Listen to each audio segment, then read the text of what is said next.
시청자 여러분 안녕하십니까? 박종환 TV 방송의 포커스 인물 초대석입니다. 제21대 국회 총선이 야당인 민주당의 압승으로 국민의힘은 참패가 되고 초비상이 걸렸습니다. 윤석열 정부 3년은 안개 속의 그림자, 파란만장한 국정 운영을 하게 되었습니다. 본 방송에서는 제22대 국회 총선 진단해보고 국민의힘, 민주당, 그 밖에 제3당을 신랄하게 평가해보겠습니다. 레디 큐!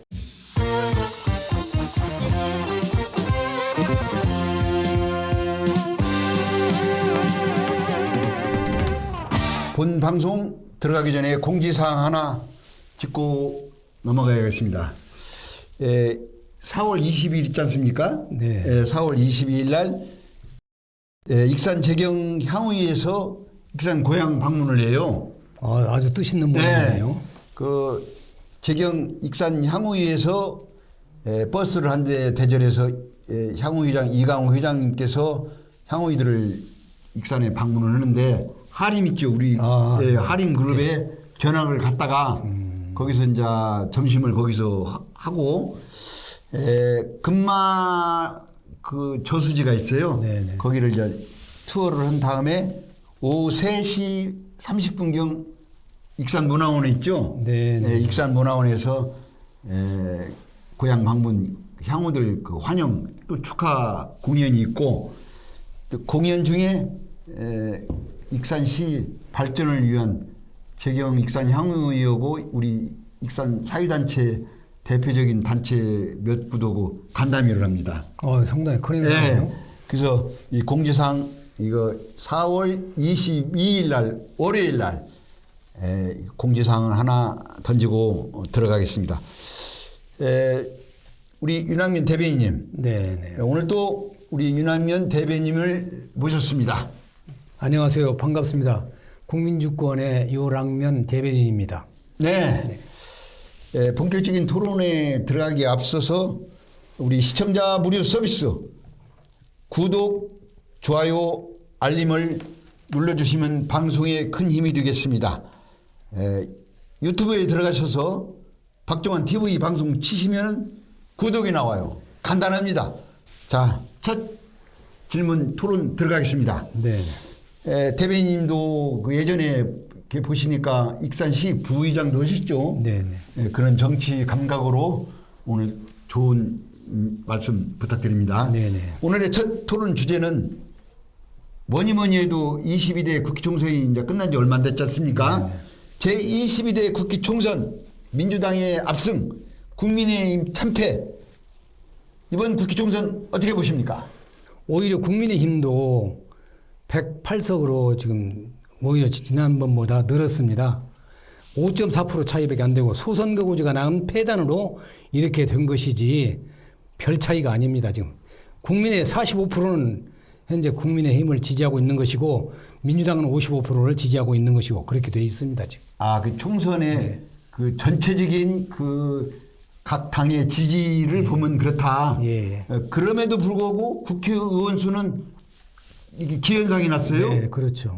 우리 윤학면 대변인 말씀에 의하면은 국민의 총선의 민의는 50대 45인데 이 국회의원 그 의석수는 엄청난 차이가 지금 나오고 있어요. 그렇죠. 그래서 이는 그 패단 제대로 이게 국민의 그 여론을 집합시킨 것이냐 이 문제점이 소선거구제의 그 폐해라고 지금 보고 있어요. 그렇죠. 그래서 이제 저도 이렇게 시사평론을 하면서도 이제는 좀 소선거구제가 중대선거구제로 가서 그 선거구를 좀 이렇게 확대시켜서 뭐 2명, 3명, 4명 이렇게 그러다 보면은 여당, 야당, 제3당도 자연스럽게 되지 않나 저도 그렇게 보고 있는데 그런 면에서는 어떻게 생각하십니까? 그 우리 국민들이 현명하다고 지금 정치인들은 한결같이 지금 현명하다고 합니다. 근데 지금 이게 잘못된 것이요. 한번 생각해 봅시다. 어떻게 해서 범죄 리스크로 가득 찬 그야말로 20, 30명의 범죄 리스크가 있는 그런 정당이 이렇게 압승을 해야 되는 것인지 다시 한번 국민의힘으로서는 가슴에 손을 얹고 한번 생각해 봐야 돼요. 왜 그 민주당을 이기지 못했는가. 참말로 안타깝습니다. 네, 물론 이제 그 선거 끝나고 나서 참패의 원인이 이제 여러 가지가 이제 후반부에 이제 나오지만은 어쨌든 간에 그건 국민의 그 엄중한 그 정권 심판입니다. 그건 윤석열 정부의 그 오만과 불통에 국민들이 그 철퇴를 내렸다. 그러니까 한마디로 5년, 앞으로 4년 내내 정말 시끄러울 것입니다. 아니, 3년 내내. 4년이죠. 앞으로 국회의원 임기가 4년 아니고. 아니, 이제 윤석열 정부의 임기가 이제 3년 남았으니까 3년 내내 이제 네네. 시끄러울 것이다. 이제 그렇죠. 그렇게 네. 생각을 하시는데 자, 두 번째 질문 들어갑니다. 그 민주당의 이재명, 조국 혁신당의 조국. 벌써부터 지금 개헌도 안 했는데 그 복잡한 함수관계가 있고 뭐 교섭단체를 뭐 하향해서 만드네 어쩌네 또 대검찰청 앞에 가서 뭐 기자회견으로 앞으로의 민주당과 조국 혁신당 어떻게 보십니까? 그 임기라는 것은 6월 1일 법적으로 네. 5월 30일까지는 21대고 6월 1일부터 선서 이후에 국회의원 행세를 해야 됩니다. 근데 벌써부터 막 기자회견 또 영수회장 만나자 이게 제안을 하는데 그야말로 웃기는 얘기입니다. 그렇게 하지 마십시오 좀. 그래서 당선인 신분으로 좀 해줬으면 좋겠다 이런 생각입니다. 아울러서 조국 혁신당이 성공하려면은 물론 민주당과 한 몸이라 해도 과언이 아니겠죠. 국민 보기에도 좋지 않고. 예. 네, 그렇습니다.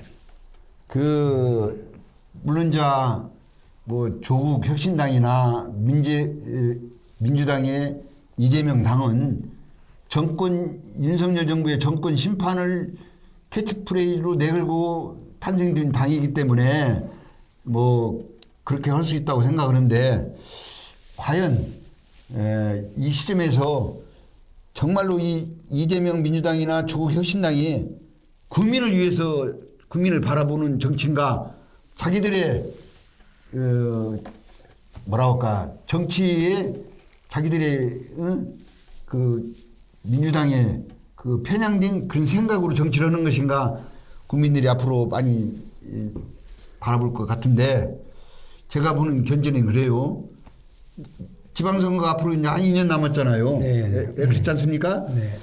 민주당이나 조국혁신당이 이렇게 무질서하게 국정을 혼란시키고 자기들의 그 당리당략적인 정치를 한다면은 국민들은 참 냉엄합니다. 네.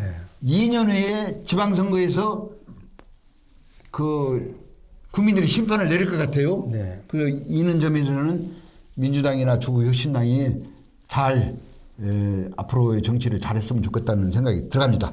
자, 세 번째 질문 들어갑니다. 세 번째 질문은 이번에 뭐 뭐니 해도 국민의 힘이 뭐 참패했지 않습니까? 네. 한마디로 얘기해서 아까 이 유남민 대변인은 전체적인 그 국민의 민의는 50대 45라고 하지만은 현실로는 뭐 180석에 가까운 190석에 가까운 친야까지 하면 200석에서 한 10석이 모자라는 190석이 좀 되고 있어요. 국민의 힘의 참패 아닙니까? 한마디로 어떻게 보십니까? 국민의 힘 참패. 저는 참패라고 보지 않고요. 네. 왜냐면은 영수회담을 먼저 제일 만나자고 맨 먼저 제안을 누가 했습니까? 그야말로 다급하니까 만나자고 먼저 한 것 아닙니까?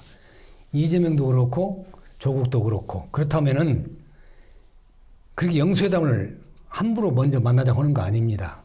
왜냐하면 의전상 맞지도 않고 당대표끼리 만나서 하면 됩니다. 왜 대통령 꼭 만나야 됩니까?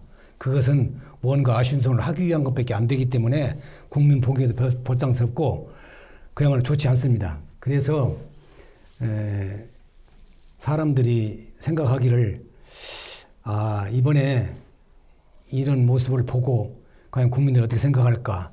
그래서 이 정말 좀 더 낮은 자세로 남은 3년을 잘 마무리해야 되겠습니다. 네. 제가 보는 국민의힘 참패는 물론 이제 여러 언론에서나 시사평론가들이 그 말씀을 많이 했는데 저는 이제 보수의 그 입장으로서 국민의힘의 참패를 이렇게 몇 가지를 이렇게 꼬집어 얘기한다면은 국민의힘에서 너무 한동훈 비상대책위원을 너무 한 톱으로 단독 톱으로 해서 활용을 해서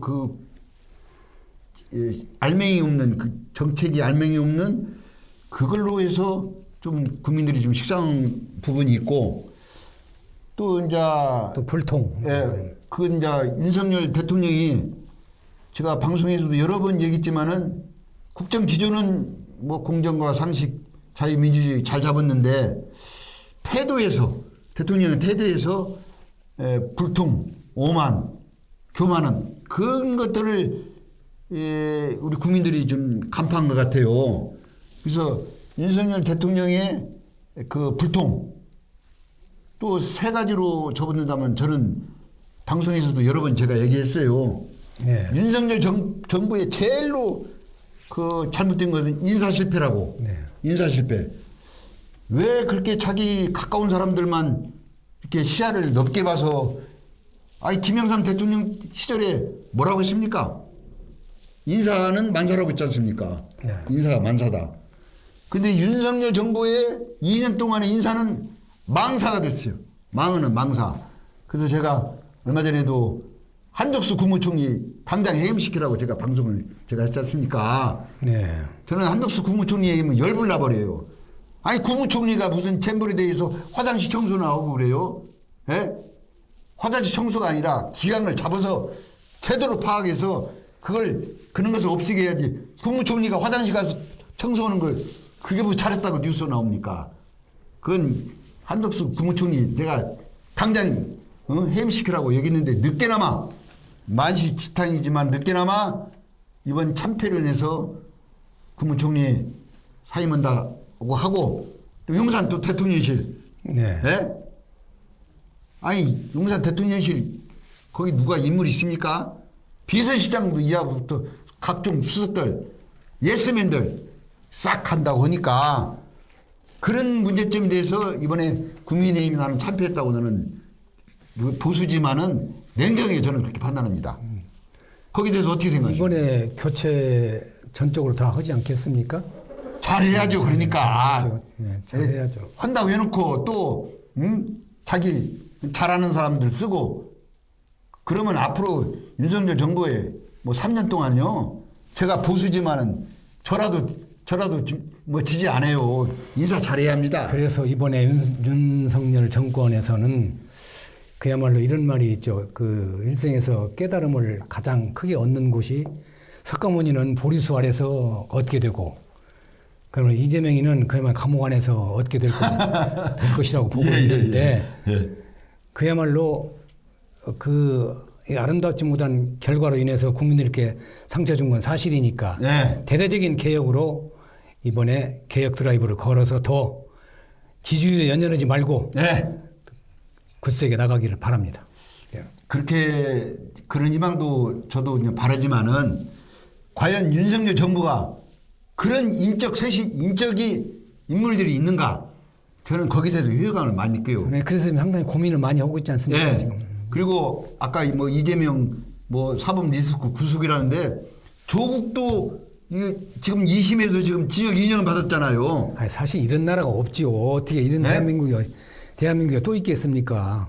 그리고 또 사법부가 지금 왜 재판을 미루고 합니까?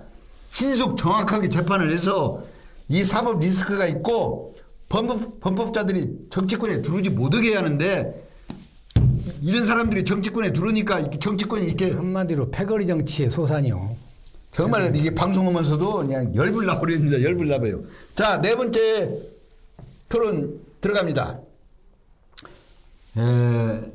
저는 이제 보수지만 국민의힘을 저 신랄하게 제가 비판했지 않습니까? 비판이 조언이고 고언이고 잘하란 소리예요. 쓴 소리를 잘 들어야 해요. 국민의힘 총선 이후에 좀 국정 운영이 참 제가 볼 때는 좀 험난할 것 같아요. 예, 윤석열 정부의 그 3년 빨간불이 켜졌는데 여기에 대해서 어떻게 생각하십니까? 그렇게 실망할 필요는 없다고 생각하는 것이 예. 자유우파의 굳건한 그런 지지가 아까 말씀하신 대로 45%가 있지 않습니까? 네. 그렇게 함부로 흔들리는 거 아닙니다. 지금. 그래서 지금 내내 3년 동안 시끄럽고 탄핵이다 뭐다 뭐 특검이다 해가지고 하는데 예를 들어서 윤석열 탄핵 얘기하는데 김건희 도이치모터스는 주가 조작 사건은 이미 그야말로 결혼하기 전 알기 전부터 있었던 사항이고 네. 윤석열은 전혀 모르는 사항입니다. 내가 뭐 국민의힘을 두드는 얘기가 아니라 명품 가방도 부인이 한 것이지. 그렇게 말하기로는 그 문재인 대통령 부인 김정숙은 비행기 대통령 휘장 달고서 인도 갔다 오고 명품 옷을 얼마나 많이 샀습니까? 그러지만 똑같이 특검을 하자고 막 까지 않고 있습니다. 지금 현재. 네. 그런 입장이기 때문에 어쨌든 간에 이 3년은 그야말로 아무리 개혁이 힘들고 그러지만 지지율이 연연하지 말고 그대로 드라이브를 걸었으면 좋겠다 이것입니다. 근데 이제 제가 보는 관점에서는 그 뭐 정치도 국정 운영도 대통령도 국회의원도 다 사람이에요. 예. 사람인데 저는 그 전공법, 예? 저는 전공법을 한번 이렇게 권하고 싶어요. 지금 민주당이 지금 190석이 돼가지고 무수부립니다. 민주당이 뭐 탄핵만 빼놓고는 개헌하고 탄핵만 빼고는 다 할 수 있어요. 예? 그렇다면은 사사건건 특검하자고 하니까 특검 뭐 김범희 특검도 받아주세요. 받을 건 받아버리자 이것이죠. 받아주고 아니 죄가 없다면 지금 방금 말씀하신 대로 결혼 오기 전에 뭐 일어나면 꼭 받아주고 또 뭐 그 뭡니까 어떤 특검이든 해서 진상을 밝혀서 하면 좋겠다는 생각이 들어가요. 전공법으로 윤석열 대통령이 그 검찰총장에서 국민이 불러서 대통령이 됐지 않습니까? 그렇죠. 그 윤석열 대통령이 됐을 때 국민들이 바라는 것이 공정과 상식이 통하는 사회를 만들겠다고 했으니까 전공법으로 특검 받아줘요. 특검해요. 그러면은 국민들이 봤을 때 제대로 특검을 하는구나. 그렇죠. 예. 보고 민주당도 더 이상 그리고 민주당도 그래요. 참 속된 말로 유유상종이라고 민주당에 국회의원 된 사람들 보면은 어떻게 참 저런 사람들까지 이렇게 표로 찍어줬는가. 그건 지역 주민들의 상황이지만은 거기에 대해서는 어떻게 생각하십니까? 그 한마디로 웃기는 얘기인데요. 그래서는 안 되죠. 특검 받아줄 건 받아준다고 한다면은 그냥 진행하세요. 하시고 우리가 늘 생각하는 것처럼 이렇게 아름답지 못한 일은 사실은 얼마든지 우리가 커버할 수 있지만 그렇다고 해서 그걸 항상 내세워서는 또 안 되는 것이고. 네. 예.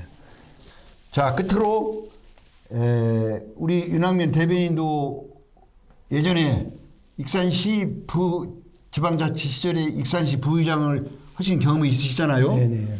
윤학면 대변인이 보시는 대한민국의 정치 개혁 어떻게 보십니까? 제 1번으로 특권 폐지부터 말씀드리고 싶고요. 특권 폐지. 예. 그다음에 정당 공천 폐지를 원합니다. 네. 우리가 또 국민주권에서 주 목적으로 삼고 있는 것이 정당 공천 폐지. 즉 잘 아시지 않습니까? 국회의원이 중앙에서 공천을 줌으로써 그 공천을 받으려고 하는 사람이나 또 공천 받아서 나오는 사람이나 보면은 돈 써주고 시간 투자해주고 조직해주고 또 각종 심부름 다 해주고 얼마나 편리합니까? 그러나 자기들이 입법기관이기 때문에 그거를 고치지를 않고 있습니다. 지금. 그래서 가장 정당 공천제와 특권 폐지를 주장하고 싶고, 특권 폐지는 거기다가 또 전관 예우 이것만큼은 꼭 개선을 해야 된다고 생각하고 있습니다. 전관 예우는 내가 누차에 걸쳐 말씀드렸지만 변호사 개업 바로 3년 안에 해가지고 그 사람들이 특권을 누리는 것이 얼마나 많습니까? 보수를 잘 받고 있기 때문에 그야말로 돈을 갖다 주어야만이 비싸도 이기니까 그 사람들이 그걸 할 수밖에 없는 그런 입장에 있는 것이기 때문에 전관 예우와 공천 폐지, 그다음 특권 폐지 네. 이것을 주장하고 그래야만이 깨끗해진 의정 생활이 전부 다 이루어진다고 생각하고 있습니다. 네, 이상입니다.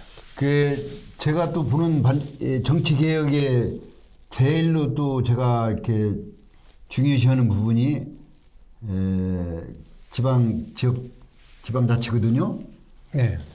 지방자치에서 이게 그 김대중 대통령 총재 시절에 지방자치를 하기 위해서 단식까지 했지 않습니까? 근데 지금 지방자치가 지금 어떻게 됐습니까? 제가 보는 제일로 이게 정치 개혁의 시발점이 이 지방자치가 잘못돼서 그러지 않나 저는 좀 그렇게 생각하는데 지역에서 부의장을 하셨으니까 지방자치의 폐해 한번 좀 속 시원하게 좀 뭐 한마디로 우리 할 때는 무보수 명예직이었어요. 예. 근데 지금 무보수 명예직을 하라고 그러고 특권 다 폐지하고 하면은 과연 국회의원 지방을 할 사람들이 몇 명이나 남겠느냐. 그렇게 남는 사람은 진짜 애국자죠. 근데 남지를 않을 겁니다, 아마. 그렇기 때문에 꼭 기필코 이것은 이루어야만이 깨끗한 정치가 되는 것이지 그렇지 않고 정치가 깨끗해질 수가 없어요. 바탕이 그렇습니다. 예, 이상입니다. 제가 볼 때는 진짜로 내가 만약 국회의원이라면은 지금 현 상태의 지방자치를 나는 폐쇄하고 싶어요. 한마디로 말해서. 절대 다수 국민들은 그렇게 원하고 있어요. 예. 네, 원하고 있습니다. 왜냐하면은 이 지방 의원들이 솔직히 토착화 돼가지고 제할 일도 못해요. 예? 그래서 나는 만약에 그럴 일은 없지만은 22대 지금 국회도 지금 보면은 솔직히 말해서 떡져놓고 싫어 벌써요. 제가 볼 때는 앞으로 4년 동안 시끄러운 일만 남을 것 같아요. 그렇죠. 만약에 22대 국회가 평가를 받는다면은 지방자치 이걸 그냥 해체시켜버리고 그리고 앞에 서두에 말씀드렸지만 소선거구제, 소선거구제를 중대선거구로 바꾸는 것. 이 두 가지만 22대 국회 선다면은 성공인데.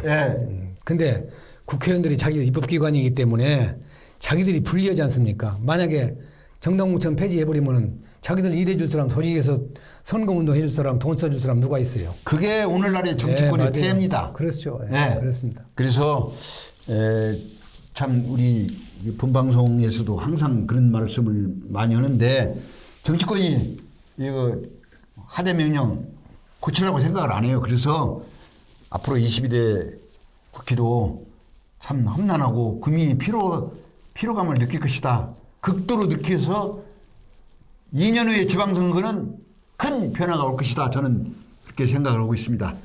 그러니까 아까 미국 캐롤라인상 어필을 했는데 그렇게 용기 있는 자, 개혁을 추진하는 자, 그런 지도자상을 수상을 한 기분 가지고 그대로 밀고 나가고 한마디로 한 가지만 더 말씀드리겠습니다. 지금 조국 리스크나 이재명 리스크나 이렇게 얘기를 하면요. 사람들이 믿지를 않아요. 무조건 없었다는 거예요. 왜냐하면 나는 상식에 의해서 2심까지 유죄가 나왔으면 어쨌든 죄가 있는 거 아닙니까? 근데 그 죄가 하나도 없고 전부 다 조작이라는 거예요. 검찰이 전부 조작했다는 것이에요. 근데 거기에 너무 답답한 거죠. 그러면 검찰 개혁도 그러면 어떻게 해야 됩니까, 지금?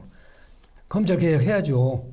하는데 지금까지 보면 오히려 판사나 검사들이 재판 지연, 그 다음에 검사들의 그런 행태는 기소 같은 것도 보면은 정말로 국민의힘에서 보면은 그렇고 또 민주당에서 보면은 조작 같고 그렇게 아쉬움이 좀 있습니다.